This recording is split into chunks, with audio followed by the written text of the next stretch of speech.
अज़ीज़ान गिरामी क़दर ज़रा देखे तो सही कि सरकार दो आलम जब मकाम क़ाब क़ौसैन और अदना में पहुँचे तो फिर जब वापस आए तोहफ़े तहाइफ़ लिए वापस आए, क्या तोहफ़ा मिला? अजीम तोहफ़ा बोली, नमाज का तोहफ़ा मिला। 50 वक्त की नमाज अल्लाह रब्बुल इज़्ज़त ने अता फरमाई तोहफ़े में। सरकार दो आलम इतना अजीम और इतना हमारे गुनहगारों को देखा जाए तो इतना भारी तोहफ़ा लेकर सरकार वापस आ रहे थे। रास्ते में मूसा कलीमुल्लाह मिल जाते हैं और कहते हैं कि हुजूर आपकी उम्मत ये बर्दाश्त नहीं कर पाएगी, ये बहुत ज़्यादा है, जाएं कुछ कम तखफीफ करा कर लाएँ। तो सरकार दो आलम सल्लल्लाहु अलैहि वसल्लम जाते हैं, फिर आते हैं, 5 कम होती है, ये सारा वाक़या मौजूद है।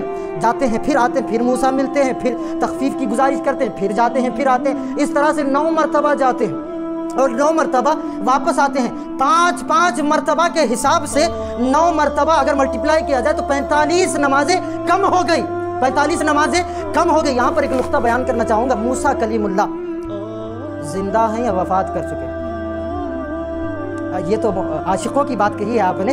अगर ज़ाहिरी तौर पर देखा जाए तो विसाल तो हो गया है ना, हकीकत में ज़िंदा है वो बात और है, हमारा ईमान और अकीदा है। अंबिया किराम ज़िंदा है, अगर ज़िंदा नहीं होते तो मस्जिद अक्सा में कौन नमाज़ पढ़ रहा था?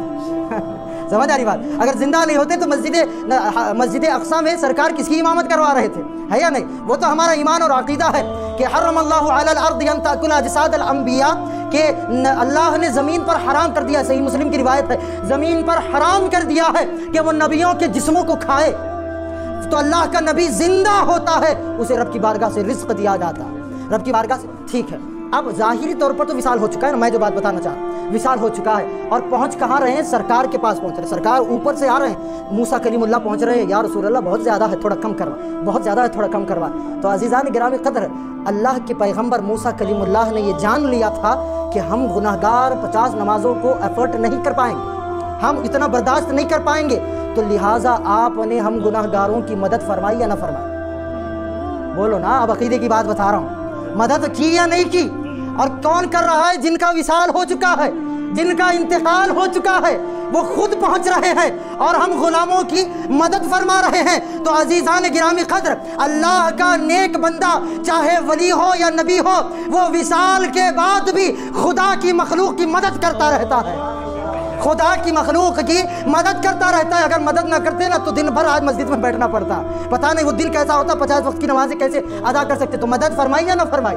बोलिए। तो अंबिया किराम हो या औलिया किराम हो, मदद कर सकते हैं या नहीं कर सकते? मूसा कलीमुल्लाह जब कर सकते हैं तो अल्लाह के बंदगान खास भी कर सकते हैं। अल्लाह अकबर। तो 9 मरतबा गए और वापस आए और फिर 10वीं मरतबा भी मूसा कलीमुल्लाह ने फरमाया, या रसूलल्लाह ये भी ज़्यादा है। तो सरकार ने फरमाया, ऐ मूसा अब मुझे हया आती है, अल्लाह अकबर, अब मुझे हया आती है।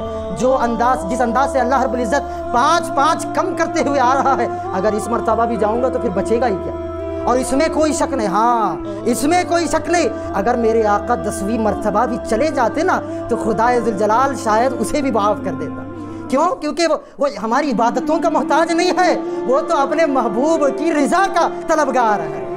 चाहते हैं दो आलम रज़ाए खुदा, खुदा चाहता है रज़ाए मुस्तफ़ा, खुदा हमारा ईमान कहता है, ये बात आपको किसी किताब में नहीं मिलेगी, मगर हमारा ईमान और विजदान कहता है, खुदा की इज्जत की कसम, अगर 10वीं मरतबा भी सरकार चले जाते तो वो 5 भी नमाजें मुआफ़ हो जाती। मगर सरकार ने फरमाया मुझे हया आती है।